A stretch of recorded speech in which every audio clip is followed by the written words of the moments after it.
शहीद इस्माइल हानिया को कतर के शाही कब्रिस्तान में सुपुर्द खाक कर दिया गया। दोहा की मस्जिद इमाम मोहम्मद बिन अब्दुल वहाब में नमाज जनाजा की अदा की। अमीर जमात इस्लामी हाफिज निमिर रहमान ने जनाजा में शिरकत की।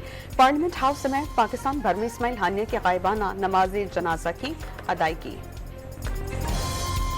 वफाकी हुकूमत का 5 साल से लापता अफराद के खानदानों को 50-50 लाख रुपए देने का ऐलान। इंसानी जान का कोई मुआवजा नहीं हो सकता, ये सपोर्ट पैकेज है। वजीर कानून आजम नजीफ तारड़ की न्यूज कॉन्फ्रेंस।